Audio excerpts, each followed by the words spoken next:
Muy buenos días, amada iglesia, que el Señor les bendiga. Les saluda el pastor Carlos Osorio y les damos la bienvenida para su espacio, la Iglesia Comunidad Cristiana en Casa. Para el domingo de hoy tenemos la palabra del Señor que confío que va a ser de dirección y también de propósito para tu vida. Quiero empezar dándole gracias, mis hermanos, por esta semana, la Semana Santa, que ha sido maravillosa. Hemos tenido una reconstrucción como iglesia. Familia, aprovecho los minutos para ponerles al tanto un poco como balance de gestión de lo que hemos venido haciendo. Desde que empezó toda esta situación, uno de los principales propósitos que teníamos en mente era poder llevar la iglesia y poder restablecerla dentro de este proceso. Sabíamos que no íbamos a poder congregarnos físicamente, pero la palabra de Dios no iba a estar retenida. Por esa razón, mis amados, decidimos crear la sala virtual Iglesia Comunidad Cristiana en Casa, porque la palabra de Dios no está detenida y la iglesia tampoco se detiene. Por esa razón, día tras día, a ustedes hemos estado impartiendo la palabra a través de un gran equipo de trabajo maravilloso de hombres y mujeres que han decidido: aquí estoy y quiero compartir también de los dones que el Señor me ha dado con toda la congregación. Por eso empezamos dando los devocionales diarios, y es un trabajo arduo, un trabajo que empieza con el hermano que escribe y luego este devocional pasa a un equipo de trabajo que mira, edita y lo devuelve si hay que hacer algunos cambios, o luego lo pasa al otro equipo que se encarga de diagramar, de poder colocarle todas las imágenes para que usted pueda luego accederlo y encontrarlo así de precioso como lo tenemos. A Dios le damos gracias por cada uno de esos equipos. Del mismo modo hemos conformado también todo el proceso de predicaciones que traíamos los miércoles, los domingos con la escuela dominical. Hemos mantenido también el espacio vivo y queremos darle gracias a cada uno de estos hermanos que con su labor, con su trabajo nos permiten ser edificados como iglesia. Del mismo modo también quiero darle gracias al Señor porque en medio de todas estas situaciones hemos visto cumplir, como la palabra de Dios dice en Romanos: para los que aman al Señor, todas las cosas ayudan para bien. Y hemos visto que servicios como nuestro servicio de oración, cuyas cifras oscilaban alrededor de un 15 a 20% de asistencia presencial, tenemos hoy la gran fortuna de decir, a través del reto 4x4, hemos construido una red, un tejido espiritual en donde más del 80%, según las cifras que estamos manejando, en simultánea, cada miércoles, desde las 7, 8, 9 de la noche, se está reuniendo la iglesia para orar. Uno de los espacios más poderosos que tenemos hoy día dentro de la congregación. Amada familia, Dios se está moviendo de manera maravillosa.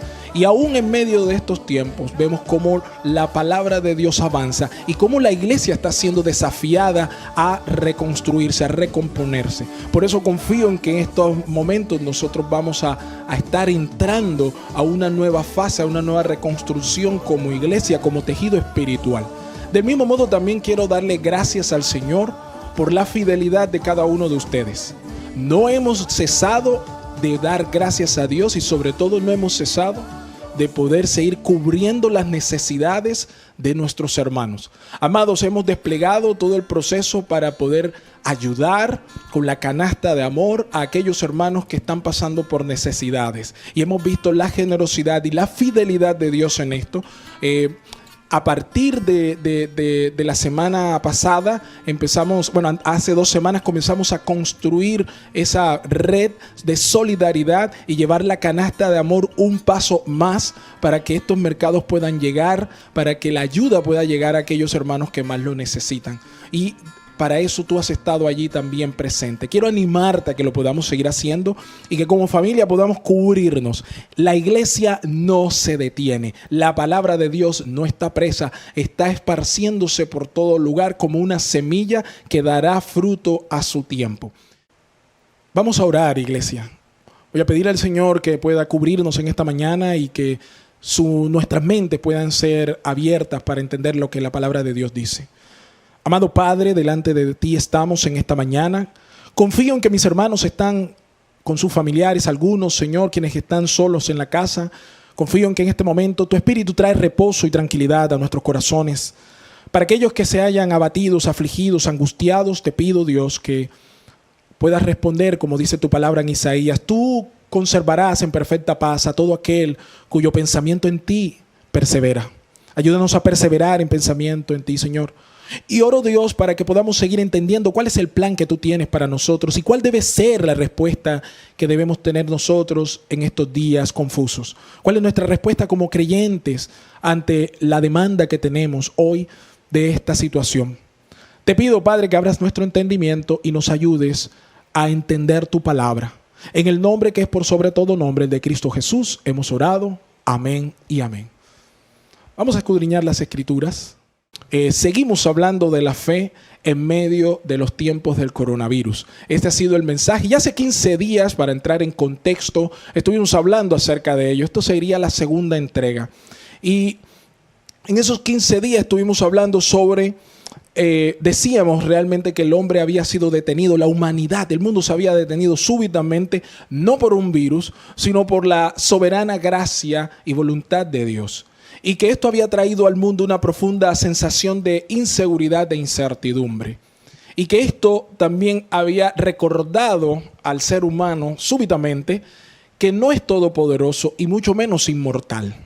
Necesitábamos recordar nuestra fragilidad y nuestra carencia de control. Y Dios lo hizo así.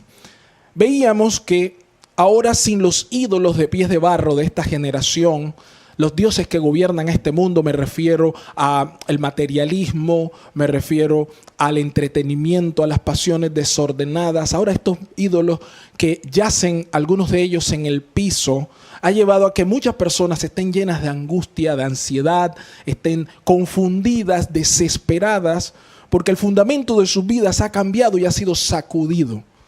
Y decíamos hace 15 días además que esto era parte de lo que Dios había establecido. Y estábamos revisando el Evangelio de Mateo. En su capítulo 6, verso 26, leíamos y aprendíamos que el Señor tenía cuidado de su iglesia. Del mismo modo como el Padre Celestial cuida de las aves del cielo que no recogen, que no hilan, que están expuestas a los elementos, que son frágiles, que no tienen el control, pero que aún así el Padre cuidaba de ellas. Lo que nos llevaba a nosotros a concluir que del mismo modo Dios está cuidando de su iglesia, de nosotros, sus hijos.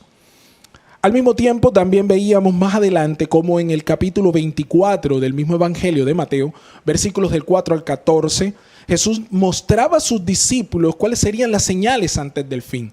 Porque decíamos que en estos tiempos era importante que el pueblo de Dios estuviera entendido sobre qué está pasando bíblicamente a la luz de las Escrituras. Entonces, veíamos que la enseñanza de Jesús estaba principalmente enfocada a mostrar a los discípulos que todas las cosas que estaban aconteciendo estaban siendo dirigidas por el Padre. Y todo esto obedecía a un plan, porque Dios tiene un plan para toda la humanidad. Y revisábamos de manera muy panorámica lo que ese plan general estaba establecido ahí en ese texto, y destacábamos cinco aspectos generales, vitales, para tener nosotros presente y poder caminar como conviene. Entonces hablábamos de, número 1, que nadie nos debe engañar. Número 2, decíamos que debíamos mirar y no turbarnos. Nadie os turbéis, decía la Escritura. Número 3, todo esto es principio de dolores, sombra de lo que ha de venir. No es el fin aún. Número 4, el amor de muchos se va a enfriar. Y finalmente, número 5, el Evangelio sería predicado en todo el mundo para testimonio de las naciones, porque el número de los escogidos debe reunirse y luego entonces vendrá el fin. Cerrábamos luego en esa enseñanza. Cerrábamos con la idea de que el propósito de Dios para su iglesia en este tiempo es del de una disciplina amorosa. Amados, Dios nos ha llevado y ha permitido que la iglesia pase a lo largo de los tiempos por grandes tribulaciones y momentos sumamente desafiantes con el propósito de sacudirla para que lleve mucho fruto. De esa manera observábamos, por ejemplo, el libro de Hechos de los Apóstoles, donde nos mostraban que desde el capítulo 1 hasta el capítulo 8 la iglesia prosperaba, la iglesia se acomodó, la iglesia estaba relativamente cómoda bajo su situación, pero que el Señor le llevó a la iglesia a una gran tribulación. Y con esa tribulación, de esa persecución fuerte, hizo que los cristianos salieran de Jerusalén y de este modo el evangelio pudiese fluir por el resto del mundo. Porque en la gran comisión Dios había establecido que este evangelio debía predicarse a las naciones y a toda criatura, bautizándolos en el nombre del Padre, del Hijo y del Espíritu Santo. Esa era la gran comisión. Sin embargo, la iglesia se quedó por un tiempo reducida a Jerusalén, se había acomodado. Y Dios levantó la tribulación para llevar a la iglesia al siguiente nivel. Todo esto lo estudiamos nosotros hace 15 días y concluíamos al final que esta disciplina amorosa que Dios ha permitido en la iglesia y también una justicia que está generando en todo el mundo, tiene como propósito principal conducirnos por el plan eterno que Dios ha establecido para este mundo. Decíamos además que este mundo tiene fecha de caducidad y que nosotros, los creyentes, estamos afirmados en la poderosa verdad de Jesucristo, pues esta es nuestra bendita esperanza. Ahora, el anhelo del corazón de Dios es que ese plan perfecto, que incluye la redención de todo aquel que crea en el mensaje de Jesús, pueda llevarse. Y que en este tiempo el propósito de Dios es que la iglesia brille con mayor intensidad y mayor luz, que la luz de Cristo pueda manifestarse a través de nosotros. Y ciertamente puedo decir que ha sido así porque hemos experimentado muchos dentro del cuerpo de Cristo, como nuestras vidas espirituales han crecido, se han levantado, nuestro tiempo de oración ha podido desplegarse de una manera mejor. Algunos dan testimonio incluso de cómo sus familiares se reúnen y los altares familiares que en algunos casos eran inexistentes, hoy se han levantado. Hay una inspiración espiritual para las cosas de Dios. Sin embargo, también es cierto que hay otra parte dentro del cuerpo de Cristo que ha quedado aletargada y que de alguna manera está pasando esta situación de gachas. Y quiero decir, amados, que aunque los mensajes que suelen darse hoy día están principalmente enfocados para darle ánimo y dar consuelo a la iglesia, no podemos perder de vista que hay un plan. Y el plan significa predicar el evangelio a toda criatura y dar testimonio de ese evangelio a todas las naciones, para que el número de los escogidos se reúnan y venga el fin. Eso no se va a evitar, mi amado, y lo vamos a tener que hacer. Lo hacemos con nuestro corazón voluntariamente o el Señor igual lo va a hacer, pero a algunos de nosotros nos va a tocar hacerlo como Jonás. Aún Nínive, siendo una ciudad penitente, fue objeto de el arrepentimiento. Ahora bien, quiero continuar y profundizar sobre este tema del plan de Dios. Y para ello quisiera invitarle a que usted pueda abrir su Biblia en Isaías capítulo 52. Es el texto que vamos a tomar hoy, domingo de resurrección además, y quiero enfocarlo a la luz de lo que la palabra de Dios tiene por enseñarnos.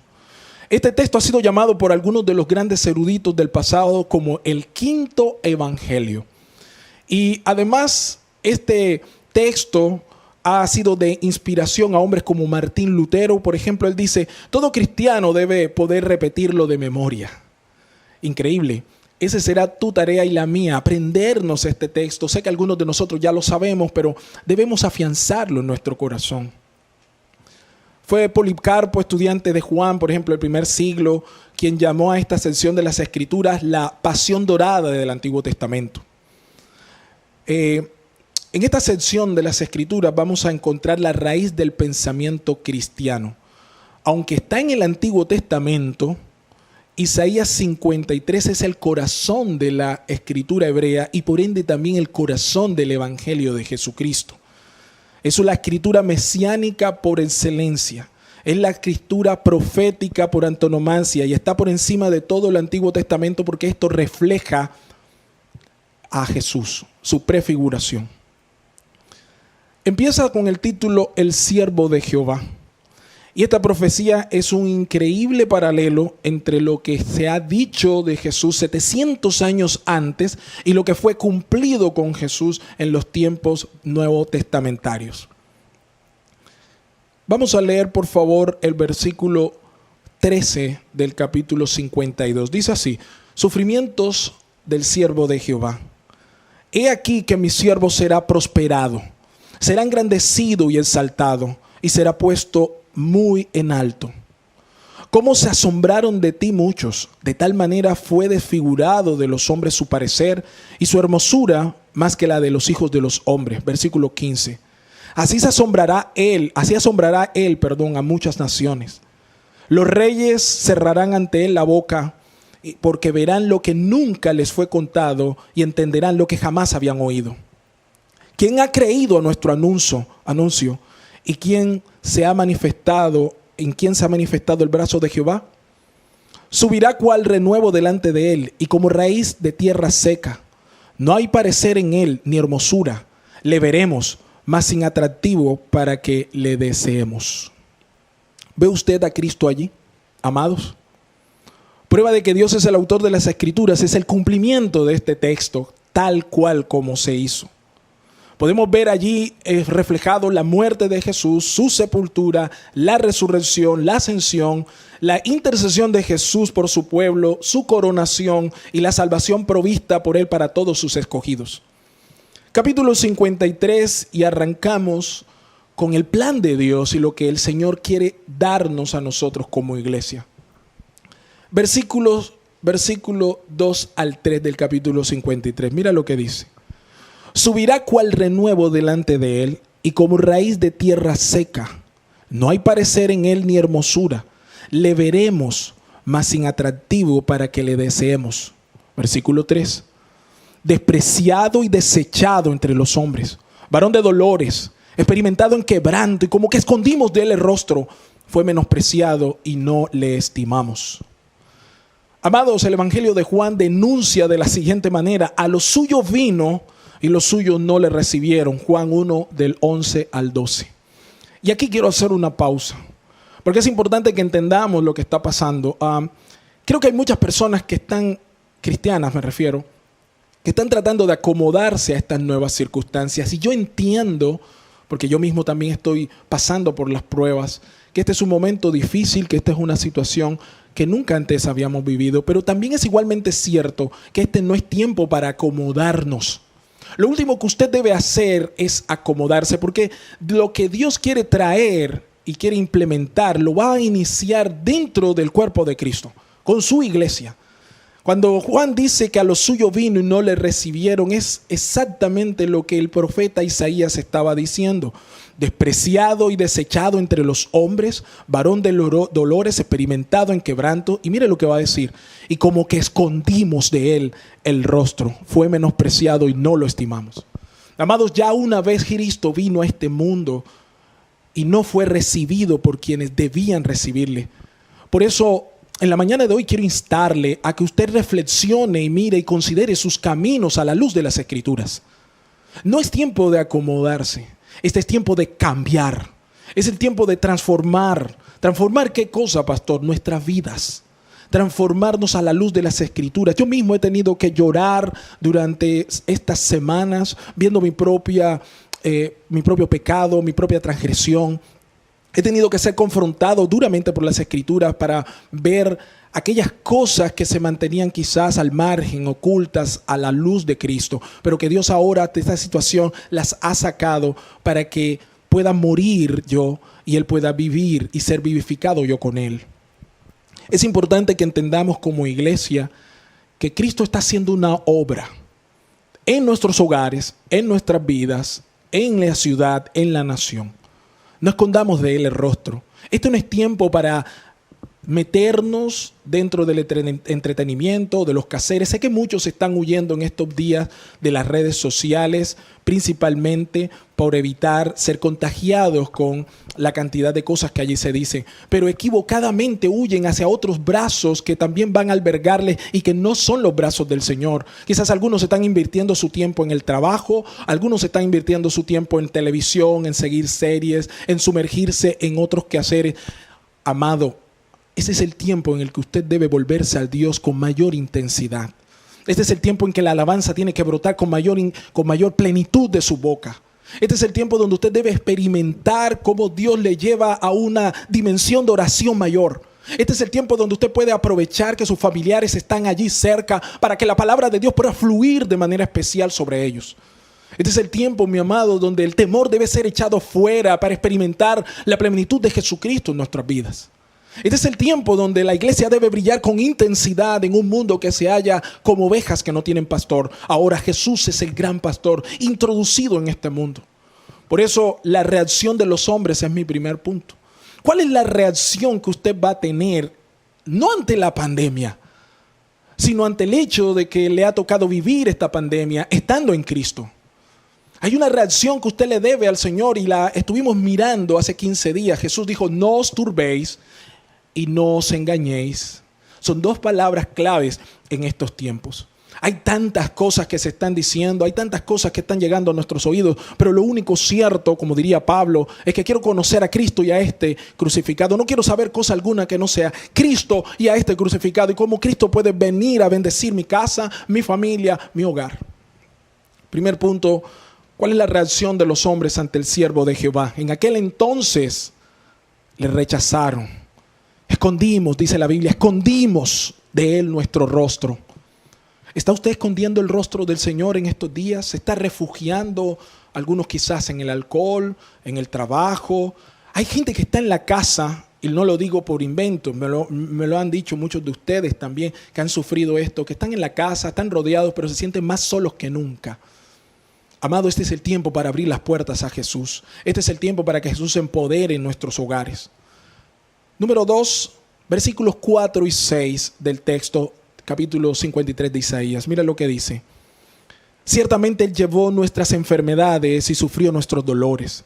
Y nosotros le tuvimos por azotado, por herido de Dios y abatido. Mas Él herido fue por nuestras rebeliones, molido por nuestros pecados. Y el castigo de nuestra paz fue sobre Él. Y por sus llagas fuimos nosotros curados. Número 2, el sufrimiento del siervo de Jehová en nuestro lugar. Amado, qué riqueza tan maravillosa. En estos tiempos de pandemia, donde se está midiendo cada situación, hay mucha gente tratando de proteger más la vida que el alma. Pero Jesús mismo dijo, no temáis a quien puede matar el cuerpo y nada puede hacer después. Más bien temed a aquel que aún después de muerto puede enviar vuestra alma al Seol. No es terrorismo lo que queremos hacer en la mañana de hoy, de mucho menos. Solamente quiero distanciarme de ese mensaje que está dando palmaditas en la espalda y tratando de hacer calmar a la iglesia y sobre todo a las personas sin Dios. Y yo quiero creer que Dios está trayendo una palabra de esperanza, pero ¿qué mayor esperanza que Cristo? Es decir, no hay un versículo en las Escrituras que llene más el corazón que este. Él llevó nuestras enfermedades y sufrió nuestros dolores y nosotros lo tuvimos por azotado y herido de Dios y abatido.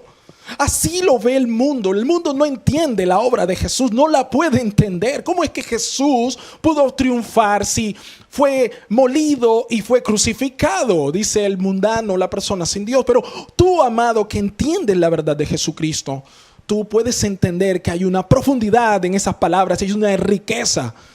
Tú sabes que la victoria de Jesús va mucho más allá de la muerte, fue mucho más allá de aquellos latigazos, fue mucho más allá de aquel momento en que fue humillado hasta lo sumo. Jesús cargó contigo, Jesús cargó con todo lo que tú eras. Nunca ha estado Jesús más presente y hoy la verdad de Jesús nunca ha sido más maravillosa como en este momento. Más herido fue por nuestras rebeliones y aquí tenemos que hacer una pausa. No se trata solamente de buscar los versículos que más nos levantan el ánimo. Salmo 91, estamos buscando el Salmo 34, estamos buscando Filipenses 13, son más que vencedor,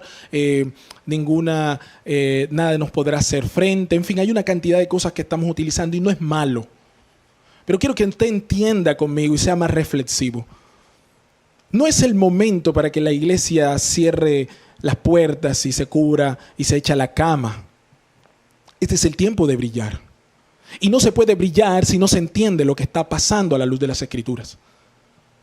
Jesús fue y seguirá siendo la razón de todas las cosas.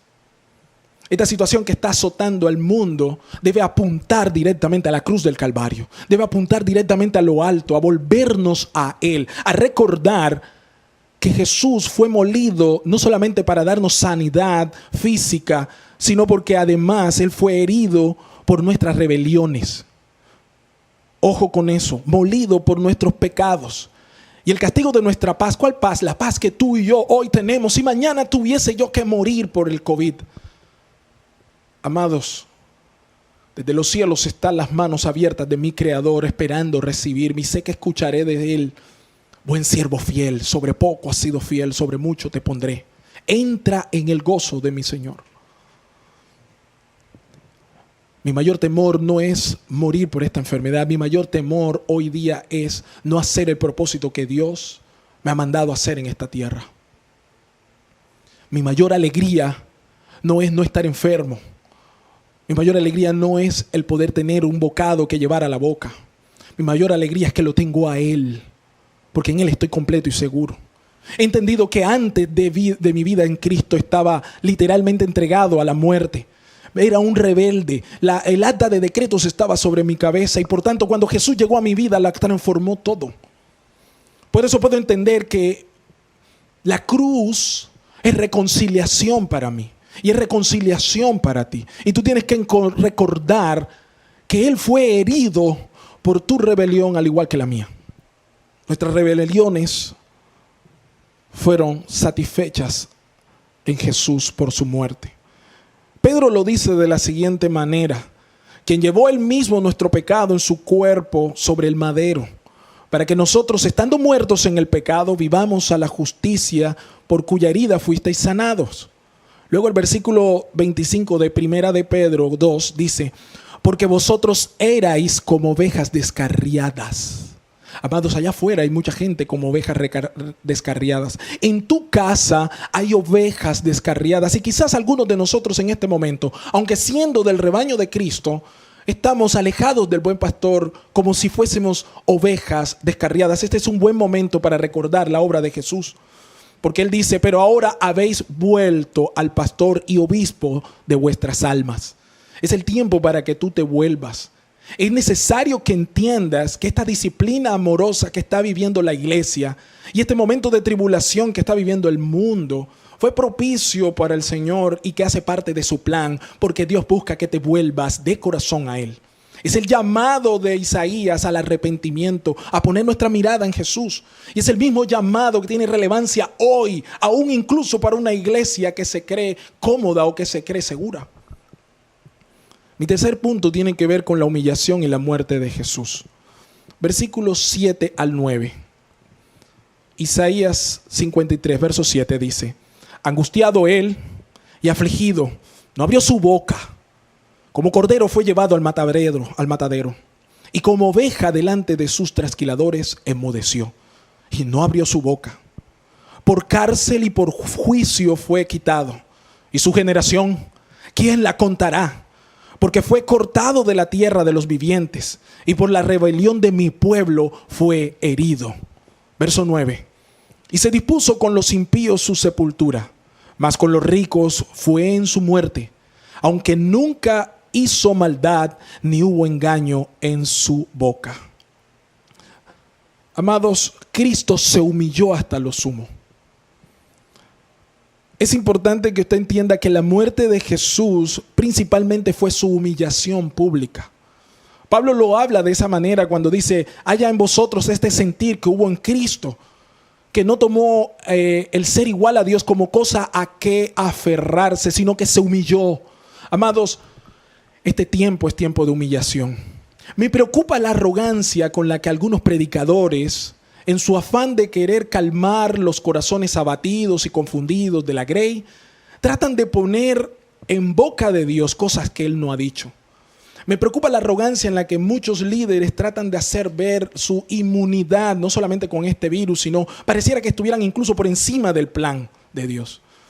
Y me preocupa porque el patrón bíblico es que veo a Jesús siendo la consumación de la creación misma, la cabeza de la iglesia, humillándose.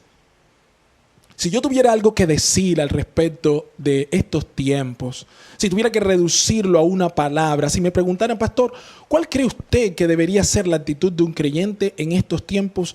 ¿Sabe qué palabra escogería? Humillación. Este es el tiempo en el que la iglesia debe estar humillada. Esta cerviz debería estar así, de continuo, cada día, orando, pidiendo misericordia, clamando. Este no es tiempo para levantarse bravuconamente y tratar de desafiar. Sé que hay gente que está agitando su puño al cielo. Sé que incluso hay cristianos que no pueden entender cómo Dios, amor, está permitiendo una situación como esta. Y la razón de eso no es porque Dios se contradiga, sino más bien porque tenemos una imagen distorsionada del Dios de las Escrituras. Aquí lo que nos enseña la Biblia es que angustiado él y afligido no abrió su boca. ¿Cuánto te has quejado en este tiempo? Como cordero fue llevado al matadero y como oveja delante de sus trasquiladores enmudeció, y dice la Biblia, no abrió su boca. ¿Cuánto te has quejado por cosas que ni siquiera deberían haber sido gravosas para ti? Porque te tocó lavar los platos, porque estás conviviendo y estás viendo las dificultades de la convivencia. Bienvenido a la casa. Porque algunos quizás están en una situación de desamparo y sabemos que estas son cosas críticas, pero aún así, bendice alma mía a Jehová y bendiga todo mi ser su santo nombre. Verso 8 dice, por cárcel y por juicio fue quitado, por la rebelión de mi pueblo fue herido. ¿Cuánta humillación vivió el Cordero? ¿Cuánta privación tuvo que soportar Jesús para que tú y yo pudiéramos hoy vivir en libertad y gozarnos de la manera en la que nos podemos gozar? Y se dispuso con los impíos en su sepultura. Y aunque nunca hizo maldad y no hubo engaño en su boca, fue contado allí. Es humillación, pueblo. Cito Crónicas 7:14 porque sé que es un texto que, aunque se ha hablado en este tiempo, es importante que usted lo pueda interiorizar. Hace algunos días estaba viviendo una situación angustiante para mí y sentía la necesidad de tener que clamar. Y este texto vino a mi mente. Si se humillare mi pueblo, sobre el cual mi nombre es invocado. Nótese que no dice que si se humillare toda la nación. Habla de pueblo y en este caso la acepción de la palabra pueblo está confinada estrictamente a quienes le conocen. Es decir, solamente quienes le conocen pueden realmente buscar su nombre y pueden orar. Una persona que no conoce del Señor no va a poder buscar su nombre y no va a poder orar a Él y en consecuencia no va a poder humillarse. Así que los llamados a humillarse es la iglesia. Ahora bien, dice que si oraren y buscaren mi rostro y se convirtieren de sus malos caminos. Dios no está especulando, no está diciendo que la iglesia a lo mejor está caminando medianamente mal. No, Dios da por sentado en este texto que su pueblo estaba en malos caminos. Piensa por un momento en lo siguiente. ¿Cuántas veces te excusaste un domingo por no ir a la iglesia? ¿Cuántas veces te quedaste dormido cuando podías haber orado? ¿Cuántas veces cerraste tu boca cuando Dios a través de su Espíritu Santo estaba indicándote que debías predicar? ¿Cuántas veces odiaste a esa persona cuando Dios te dice que debes amarle? ¿Cuántas veces podrías seguir aquí toda la mañana? Hay muchas razones para que nosotros pensemos que debemos convertirnos de nuestros malos caminos. Muchos de nosotros no éramos ni somos los sacerdotes que deberíamos ser en nuestra casa y eso también es parte de nuestros malos caminos. Muchos de nosotros hemos renunciado a nuestra idea de santidad porque nos hemos conformado a la vana manera de vivir de este mundo.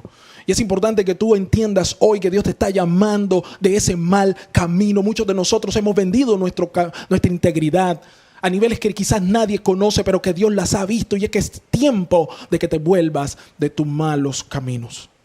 Entonces, dice la Biblia, yo iré desde los cielos y perdonaré sus pecados, y curiosamente termina, sanaré su tierra. Filipenses 2:8 dice, y estando en la condición de hombre, hablando de Jesús, se humilló a sí mismo, haciéndose obediente hasta la muerte y muerte de cruz. ¿Qué tan obediente estamos siendo nosotros hoy? ¿Qué tan obedientes estamos siendo a la palabra? ¿Cuántos de los hogares hoy, incluso en poder escuchar esta palabra, hay gente que se levanta tarde, que a lo mejor escucha esta predicación de paso, algunos prenden esto como haciendo ruido, como cuando suena la licuadora? Mi amado, esa no es la manera en la que Dios quiere que le honres en tu hogar. En estos días la iglesia experimentó el lanzamiento del Ministerio de Alabanza de 10,000 razones. Y quienes estuvimos involucrados en el proyecto teníamos el deseo en nuestro corazón que la iglesia entendiera que aunque estamos en cuarentena, la alabanza tampoco está confinada. Tú puedes adorar desde tu casa, porque hay más de 10,000 razones para adorar. Es decir, hay muchas cosas por las cuales la gente se descabeza en este momento, pero tenemos nosotros los creyentes 10,000 razones para orar. Así que este es tiempo de humillarse. Hay gente que le da pena, pone el culto y lo pone bajito porque le da pena que el vecino lo vea. Le da pena cantar, está viendo que el otro está cantando allá y no comparte. Amado, este es tiempo de que tú sopeses tu corazón sobre la balanza. ¿Cuánta humillación tuvo Cristo? Y tú a lo mejor allí acomodado en tu casa. No, mi amado, este no es tiempo para eso. Si tan solo se humillare mi pueblo. Colosenses 2, del 14 al 15 dice, anulando el acta de decretos que había contra nosotros, que nos era contraria, quitándola de en medio y clavándola en la cruz y despojando a los principados de las potestades, los exhibió públicamente y triunfando sobre ellos en la cruz. Oh, mi amado, la humillación de Cristo fue por voluntad propia, pero la humillación que Satanás y las huestes de maldad han tenido, oh, mi amado, eso es lo que va a decirse en aquel día. Toda lengua va a confesar y toda rodilla va a doblarse y va a decir que Jesucristo es el Señor. Yo anhelo ese día. Y este es tiempo, mi amado, para que tú puedas agarrarte de esa verdad y humillándote en tu hogar, en tu actitud, recordar que Cristo también lo hizo y fue exaltado a lo sumo. Hebreos 10:12 dice, pero Cristo, habiendo ofrecido una vez y para siempre un solo sacrificio por los pecados, se ha sentado a la diestra de Dios. Y de ahí en adelante esperando hasta que sus enemigos sean puestos por estrado de sus pies. Porque con una sola ofrenda se hizo perfecto para siempre. Tremendo. Ahora, los versículos 10 y 12, y con esto ya concluyo, o voy a cerrar, dicen lo siguiente. Con todo eso, ¿con todo qué? Con toda la experiencia de dolor, de aflicción, de humillación en la que Cristo tuvo que padecer. Es decir, eso era parte del plan, no te olvides, estamos hablando del plan de Dios. Parte del plan de Dios era llevar a su propio Hijo, a su unigénito, para que atravesase este innombrable recorrido de humillación, de transgresión, de dolor y quebranto. Y dice la Biblia, verso 10, con todo eso Jehová quiso quebrantarlo, es decir, Jesús, santo, santo, santo y glorioso, toma la decisión de hacerse hombre y de venir a esta tierra y padecer a la par de nosotros, criaturas hechas y caídas, toda una vida sin pecar, que es la gran diferencia. Y aún así Dios quiso quebrantarlo, dice la Biblia, sujetándole a padecimiento. Y cuando haya puesto su vida en expiación por los pecados, verá linaje, vivirá por largos días y la voluntad de Jehová será en su mano prosperada. Gloria a Dios. Verso 11. Verá el fruto de la aflicción de su alma y quedará satisfecho. Por su conocimiento justificará a mi siervo justo a muchos y llevará las iniquidades de ellos. Si hay una cura, mi amado, se llama Jesucristo. No sé si hay gran vacunas, no sé si se van a lograr desarrollar algunos medicamentos. Confiamos y oramos porque sí. No sabemos qué va a ocurrir dentro de un mes en Colombia. Mi oración simplemente es, Señor, ten misericordia, ilumina la mente de los que están allá al frente. Pero si de algo estoy seguro, es del plan de Dios. Y el plan de Dios contempla esta situación y las que ni siquiera conozco. El plan de Dios contempla el hecho de que hay un pueblo que debe humillarse. El plan de Dios contempla de que vendrán pandemias, terremotos, huracanes, persecución, hambre, guerra. Todas estas cosas están escritas y lo que Él demanda de su pueblo es integridad. Demanda de nosotros sobriedad, que estemos sin temor, sin turbación y manteniéndonos en la verdad de Jesucristo, la roca inconmovible. Por tanto, verso 12, yo le daré parte con los grandes y con los fuertes repartirá despojos. Por cuanto derramó su vida hasta la muerte y fue contado por los pecadores, habiendo él llevado el pecado de muchos y orado por los transgresores. Ahí está la intercesión de Jesús. Jesús en estos momentos, en su misericordia, está orando por los transgresores. Y lo hace Jesús, que es nuestro gran abogado y nuestro gran intercesor. Me pregunto, ¿por qué no lo podremos hacer nosotros? ¿Quiénes somos nosotros para que con arrogancia y altivez pensemos que podemos salir libres y podemos pasar de gacha esta situación? Yo veo a una iglesia inmersa en una gran disciplina amorosa, pero disciplina. porque Dios al que ama ese disciplina. Una iglesia que estaba adormecida, una iglesia que estaba en decadencia espiritual, moral y ética. Una iglesia que necesita ser sacudida para que recuerde su sagrado oficio de poder allanar calzada para la gloriosa venida, la segunda y última de Jesús a la tierra. Una iglesia que debe recordar que ha sido llamada por el Cordero para ser la novia de Él. Una iglesia que debe recordar que ha sido llamada a tener una vestidura santa, una vestidura inmaculada. Una iglesia que debe entender que Dios le ha llamado a vivir en santidad. Conclusión, mi amado. La gran pregunta es: ¿cómo puede un cristiano hoy estar delante de un Dios santo, santo, santo? Respuesta: humillación. Gran pregunta: ¿cómo un pecador puede estar delante de un Dios santo y llegar y no recibir condenación e ir al cielo? Respuesta: Isaías 53. Si pones tu mirada en ese Cristo que llevó tus pecados y pagó por ti, mi amado, al igual que todos los que ya hemos creído en Él, vamos a tener entrada confiada al trono de la gracia. Y de cierto os digo, como dijo Jesús, hoy estarás conmigo en el paraíso. La Biblia no vende curas mágicas. La Biblia no tiene las respuestas para preguntas necias. La Biblia es la respuesta a la necesidad más imperiosa del hombre: el pecado y su situación después de esta vida. Porque para muchos todo se reduce a este lado de la eternidad, pero para quienes creemos sabemos que hay una vida después de esta. Y la gran pregunta es: ¿dónde vas a vivir? Ahora que no están las comodidades, los lujos y aquellas cosas que te hacían quizás por encima del resto, ¿dónde vas a pasar el resto de tu eternidad? Hoy que se ha hecho más real que nunca la idea de que podemos morir sin remedio alguno. La respuesta: Isaías 53, el siervo sufriente de Cristo, el siervo sufriente del Señor que es Cristo. El problema, mis amados, no es que haya una pandemia que nos tiene encerrados y en jaque. El problema no son los malos pronósticos financieros que sobrevienen sobre nuestra nación. El problema no es el hecho de que no hayan empleos y que los pocos que hay, a lo mejor algunos se van a perder. El problema no es que gente piadosa esté muriendo y van a seguir muriendo. El problema es: ¿dónde va a estar nuestra alma al final de todo esto? El problema es la iglesia de Cristo, la salvaguarda de la verdad y el gran faro que ilumina en medio de estos mundos y en medio de estos días oscuros. Yo espero que sí.